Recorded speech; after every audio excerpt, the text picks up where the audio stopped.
Kishore Chougule maths classes इंडियामध्ये आपलं स्वागत आहे। आजच्या व्हिडिओमध्ये आपण नेक्स्ट पार्ट बघणार आहोत लिमिट मधील। तर यामध्ये आपण पाहणार आहोत एक रिमार्क आहे आणि मागील जे 4 फॉर्म्युले पाहिले आपण limits of exponential function and logarithmic function याच्यावर आधारित जे 4 फॉर्म्युले आपण डिस्कस केले होते त्याचे हे 4 प्रॉब्लेम्स आपण काय करणार आहोत आज सॉल्व्ह करणार आहोत। ओके, सो रिमार्क काय आहे बघा, स्केलर मल्टिप्लिकेशन रूल आहे हा सुद्धा खूप महत्त्वाचा रूल आहे। स्केलर मल्टिप्लिकेशन रूल म्हणजे काय? स्केलर म्हणजे कॉन्स्टंट, मल्टिप्लिकेशन रूल म्हणजे काय?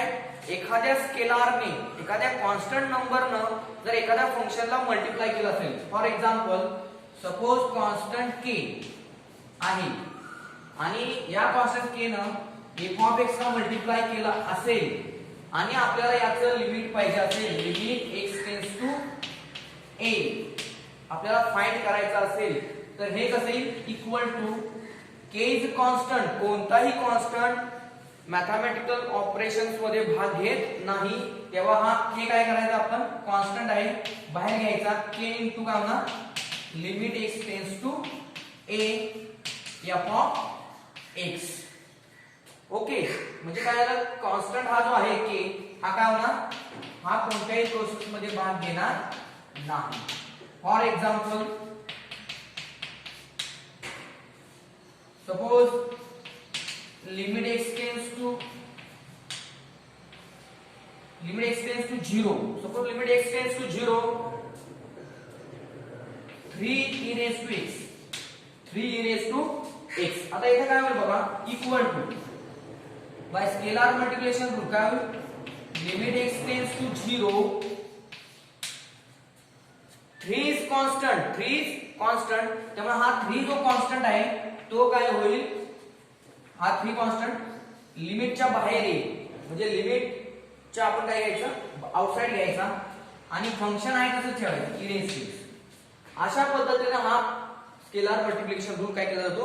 वापरला जातो। पुन्हा एकदा लक्षात ठेवा, जर एखाद्या फंक्शनला एखाद्या कॉन्स्टंटने मल्टिप्लाय केलं असेल आणि त्याला त्याचं लिमिट फाइंड करायचं असेल तर आपण एवढंच लक्षात ठेवायचं की कॉन्स्टंट जो आहे तो कॉन्स्टंट त्या प्रोसेस मध्ये भाग घेणार नाही, तो आउटसाइड यायचा, तो लिमिटच्या बाहेर लिहायचा त्याला आणि मग तो मल्टिप्लाय ज्यावेळी लिमिट हे पूर्ण फाइंड आउट होईल त्यावेळी तो या आन्सरला काय करेल? मल्टिप्लाय करेल आणि एक फायनल आन्सर तुम्हाला देईल। ओके, समजलं का?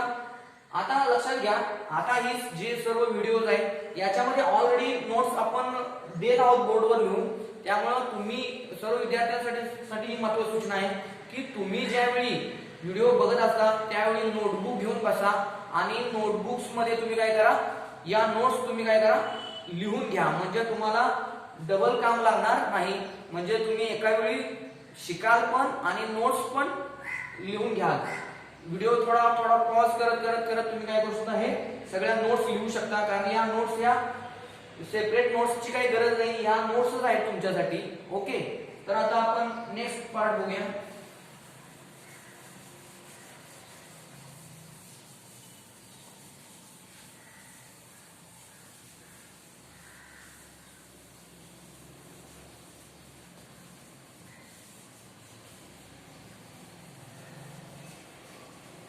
बघा, आता याच्यामध्ये एकूण 4 प्रॉब्लेम्स मी दिलेले आहेत। पहिला evaluate limit x tends to 0 3 raised to x - 1 upon tan x। तर आपण सोल्युशन सुरू करू। बघा, पहिला आहे, आता ज्यावेळी आपण लिमिटचा प्रॉब्लेम सॉल्व्ह करत असतो त्यावेळी नेहमी लक्षात ठेवा लिमिटचा जो प्रॉब्लेम दिलेला आहे त्याला कॅपिटल L म्हणायचं। काय म्हणायचं? Let capital L। नेहमी लक्षात ठेवा लिमिटच्या प्रॉब्लेमची जी सुरुवात आहे ती लेट कॅपिटल L न हा जो दिलेला प्रॉब्लेम आहे तो पुढे लिहून घ्यायचा आहे। काय होईल? लिमिट x टेंड्स टू 0 काय आहे तिथे? 3 raised to x - 1 upon tan x। Okay, आपण काय आहे? tan x। Okay, equal to आता लिमिटचा एखादा प्रॉब्लेम सॉल्व्ह करणं म्हणजे काय? लक्षात ठेवा, जे तुम्हाला फॉर्म्युले दिलेले आहेत मागच्या पार्ट मध्ये 10 फॉर्म्युले, त्याच्यामध्ये जी लेफ्ट हँड साइड आहे फॉर्म्युलाची त्या लेफ्ट हँड साइड मध्ये हा प्रॉब्लेम सेट करायचा, हा प्रॉब्लेम काय करायचा? सेट करायचा हा प्रॉब्लेम त्यामध्ये बसवायचा त्या फॉर्मॅट मध्ये, म्हणजे तुम्हाला त्या फॉर्म्युल्याची जी राईट हँड साइड आहे ती तुम्हाला आन्सर म्हणून वापरता येते. तर आता इथे बघा यामध्ये न्यूमरेटर बघा काय आहे 3 raised to x minus 1. आता फॉर्म्युला कसा आपला आहे a raised to f of x minus 1 upon f of x आहे, म्हणजे या 3 raised to x minus 1 upon f of x मध्ये काय पाहिजे पॉवर किती इथं x आहे, म्हणजे याच्या छेदामध्ये 3 raised to x minus 1 च्या छेदामध्ये काय पाहिजे x पाहिजे लक्षात घ्या. दुसरी गोष्ट डिनॉमिनेटर बघा tan x आहे, tan x च्या छेदात काय पाहिजे फॉर्म्युला स्टँडर्ड काय आपला लिमिट थीटा टेंड्स टू 0 काय आहे tan p theta upon p theta equal to 1. तर याच्यामध्ये काय याच्यामध्ये पण सेम तसंच या tan x अँगल आहे ना, tan चा अँगल किती आहे x, तर हा x अँगल आहे हा पण छेदात पाहिजे इथे, तरच आपण आन्सर आणि फॉर्म्युला ते वापरू शकतो. तर आता आपण फॉर्म्युला मध्ये सेट करूया. तर काय आहे बघा लिमिट x टेंड्स टू 0, तर आपण काय करणार न्यूमरेटर आणि डिनॉमिनेटरला काय करणार x न डिवाइड करूया. मग काय होईल बघा 3 raised to x minus 1 upon x upon काय होईल हे tan x upon x. Okay, आता इथे बघा आता इथे सेपरेट न्यूमरेटर आहे सेपरेट डिनॉमिनेटर आहे, x ना आपण डिवाइड केलंय, सेपरेट न्यूमरेटर आहे सेपरेट डिनॉमिनेटर आहे. आपण कोणता रूल वापरणार आता डिव्हिजन रूल ऑफ लिमिट. काय म्हणतो डिव्हिजन रूल, तर न्यूमरेटरचं या न्यूमरेटरचं सेपरेट लिमिट हे जे चिन्ह आहे हे या न्यूमरेटरला सेपरेट अटॅच करा, हे जे पूर्ण पार्ट आहे हा या डिनॉमिनेटरला सेपरेट अटॅच. मग काय होईल limit x tends to 0 3 raised to x minus 1 upon x upon काय होईल limit x tends to 0 tan x upon x equal to. आता फॉर्म्युले काय म्हणतात स्टँडर्ड फॉर्म्युले limit x tends to 0 a raised to f of x minus 1 upon f of x equal काय log a, म्हणजे log किती होणार a काय आहे 3 is our a, so log 3 upon limit x tends to 0 limit theta tends to 0 tan p theta upon p theta किती answer असतं 1, म्हणजे याचा आन्सर काय येणार limit x tends to 0 tan x upon x, x आहे इथं पण x आहे, आन्सर काय येणार आपलं 1, सो log 3 upon 1, म्हणजे काय येणार तुमचं log 3 l equal to log 3 येणार. ओके, समजलं तुम्हाला. अशा पद्धतीने हे फॉर्म्युला मध्ये आपण सेट करून आन्सर तयार केलेला आहे. आता नेक्स्ट प्रॉब्लेम बघूया याच्यामध्ये second.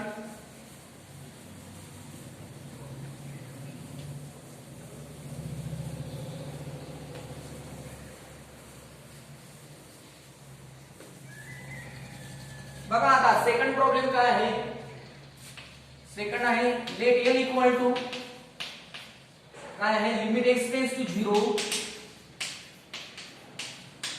e raised to x minus sin x minus 1 upon x equal to. बघा इथं कसं सिंप्लिफिकेशन आहे लिमिट x टेंड्स टू 0. आता इथे बघा आता इथे e raised to x, आता स्टँडर्ड फॉर्म्युला काय म्हणतो limit x tends to 0 e raised to f of x minus 1 upon f of x असं पाहिजे, म्हणजे e raised to f of x minus 1 लक्षात ठेवा -1 असा सेटअप पाहिजे. म्हणजे काय लिहिते बघा हे जरा सिंप्लिफाय करूया आपण. काय होईल e raised to x आहे तसंच, हे जे -1 आहे ते आपण काय करूया ते या साइडला लिहूया -1, आणि हे मायनस साइन x आहे ते राइट साइडला लिहूया, म्हणजे मायनस साइन x अपॉन काय होईल x. म्हणजे मी काय केलं इथं हे -1 आहे ते इथं लेफ्ट साइडला लिहिलं आणि मायनस साइन x आहे ते राइट साइडला लिहिलेलं आहे.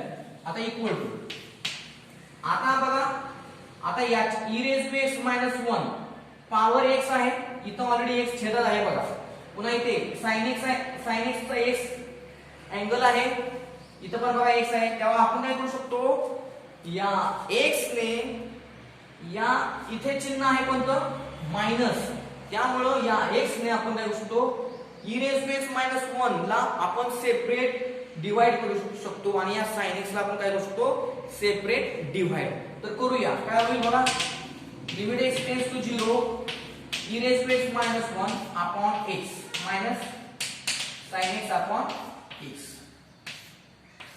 x न मी सेपरेट डिवाइड केलं. आता मध्ये कोणतं चिन्ह आहे इथं बघा, मायनस आहे. मायनस साइन आहे म्हणजे कोणता रूल आला, पुन्हा subtraction rule. Okay, subtraction rule काय म्हणतो, तर या लिमिट म्हणजे या लिमिट ऑपरेटरनं आत मल्टिप्लाय करू शकतो आपण.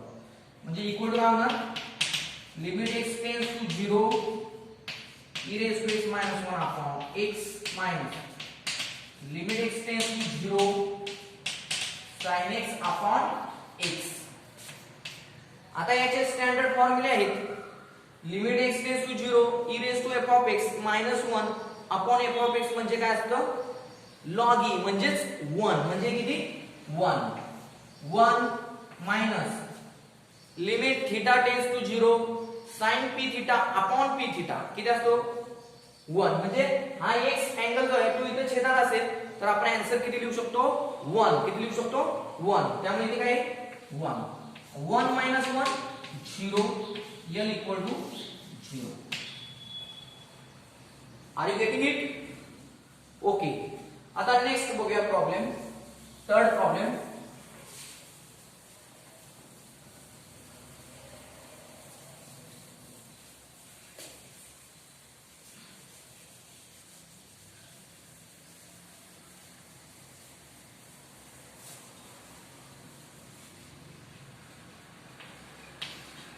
थर्ड प्रॉब्लेम आहे, let l equal to limit x tends to 0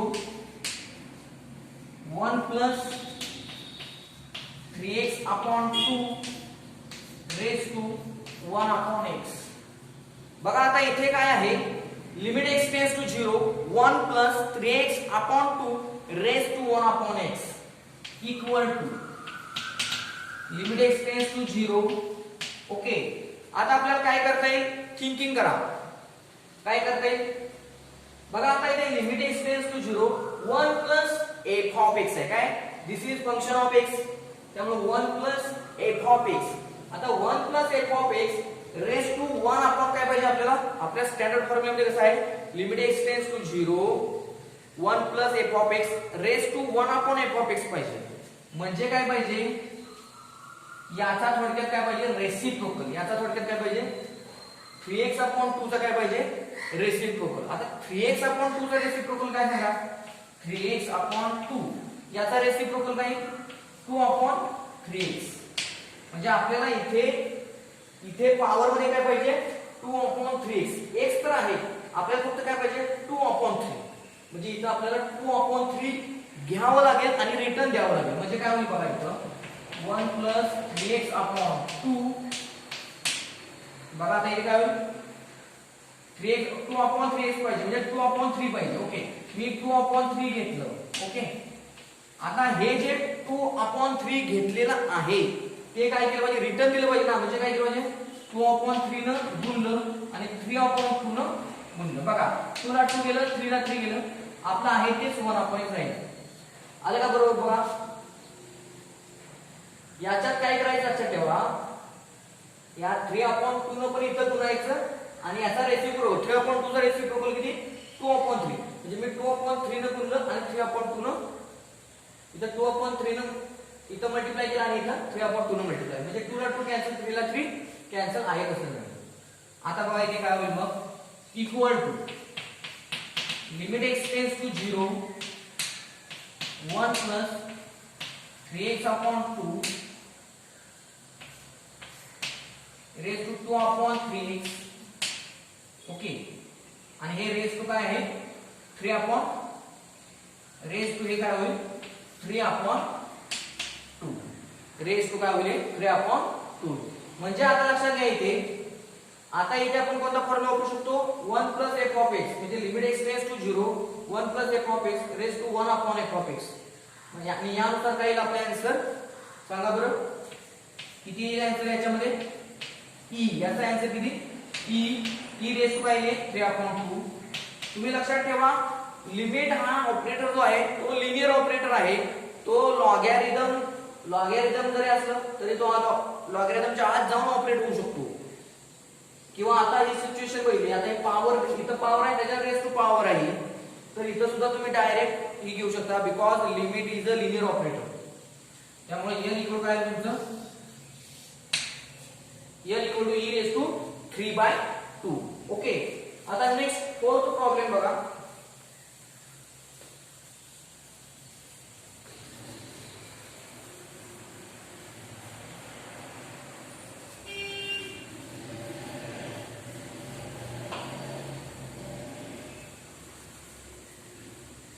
बघा आता फोर्थ प्रॉब्लेम आहे. Let n equal to limit x tends to 0 log of 1 plus 2x minus log of 1 minus 2x upon x. Okay. आता इथे बघा limit x tends to 0 log of 1 plus 2x minus log of 1 minus 2x upon x. आता इथे log आहे. काय आहे log आहे. मग आपला फॉर्म्युला काय आहे limit x tends to 0 log of 1 plus f of x upon f of x. Okay. आता इथे बघा log of 1 plus f of x किती आहे 2x. आपण काय पाहिजे आपल्याला हे 2x इथं पाहिजे ना. x आहे 2x नाही तर आपण x चा उपयोग करूया. आणि इथं कोणतं चिन्ह आहे मायनस. कोणतं चिन्ह आहे मायनस. त्यामुळे आधी आपण सेपरेट काय करू शकतो या x न या log 1 plus 2x ला सेपरेट डिवाइड आणि या log 1 minus 2x ला आपण काय करू शकतो सेपरेट डिवाइड करू शकतो. तर पहिल्यांदा ते करून घेऊया. Limit x tends to 0 log of 1 plus 2x upon x minus log of 1 minus 2x upon x. Okay. आता मध्ये चिन्ह कोणतं आहे मायनस आहे. मायनस चिन्ह म्हणजे कोणतं आलं सबट्रॅक्शन रूल. तर आता आपण पहिल्यांदा सबट्रॅक्शन रूल वापरूया. Okay. Equal to limit x tends to 0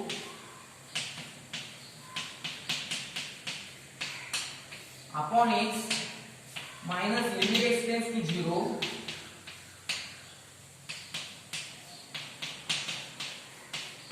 subtraction rule म्हणजेच काय थोडक्यात तर हा लिमिट ऑपरेटर हा लिनियर ऑपरेटर आहे त्यामुळे तो आत मल्टिप्लाय करू शकतो तुम्ही.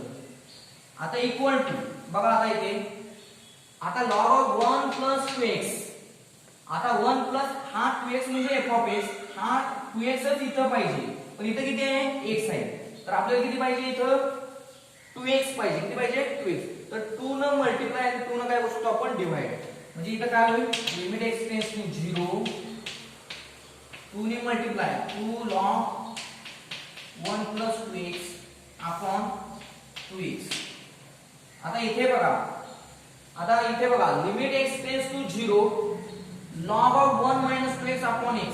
इथं काय पाहिजे आता आपल्याला minus 2x पाहिजे. किती पाहिजे इथे बघा minus 2x आहे इथे minus 2x. तर इथं छेदात पण काय पाहिजे minus 2x.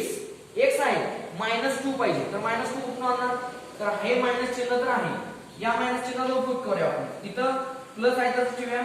तर इथं काय होईल limit x tends to 0 limit x tends to 0 काय होईल बघा हे मायनस चिन्ह आत वापरूया म्हणजे काय होईल मायनस आणि 2 न मल्टिप्लाय आणि 2 न डिवाइड करूया म्हणजे काय मायनस 2 काय होईल इथे बघा 2 न मल्टिप्लाय करूया 2 न multiply log of 1 minus 2x upon काय इथे बघा हे मायनस चिन्ह इथे ठेवूया म्हणजे काय होईल तुमचं मायनस हे मायनस चिन्ह इथे आलं मायनस आणि हे 2 आणि हे x मायनस 2x. बघा पुन्हा एकदा हे स्टेप हे मायनस चिन्ह मी डायरेक्ट इथं घेतलेलं आहे आणि 2 न मल्टिप्लाय आणि 2 न काय केलं डिवाइड केलं. आता काय होईल सांगा इक्वल टू आता हा 2 हे दोन्ही 2 काय आहेत this 2 and this 2 is a scalar constant. So by scalar multiplication rule what happen हे 2 काय करा आउटसाइड घ्या म्हणजे काय होईल 2 limit x tends to 0 log of काय होईल 1 plus 2x upon 2x plus काय होईल आता इथे बघा this 2 also constant so we can take outside the limit. 2 outside घ्या 2 limit x tends to 0 log of काय होईल बघा log of 1 minus 2x upon minus 2x. आता आपला फॉर्म्युला स्टँडर्ड आहे limit x tends to 0 log of 1 plus f of x upon f of x equal किती 1 किती 1 त्यामुळे काय होणार इथे आता बघा 1 म्हणजे इथे इक्वल टू काय इथं इथंच लिहितो आता मी हे 2 as it is 2 into याचा आन्सर 1 2 into 1 प्लस दिस हे प्लस साइन आहे तसंच घेतलं आता काय येणार 2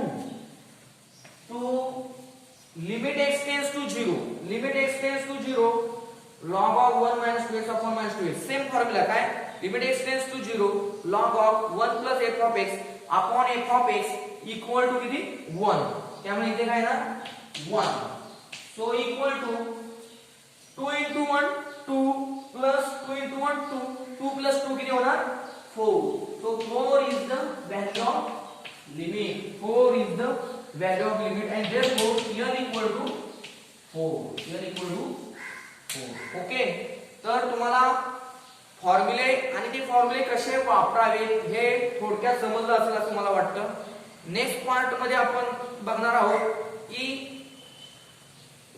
वेगवेगळ्या मेथड्स आहेत वेगवेगळे इनडिटर्मिनेट फॉर्म्स आहेत ते इनडिटर्मिनेट फॉर्म्स कसे सॉल्व्ह केले जातात ते आपण डिस्कस करणार आहोत thank you for watching my video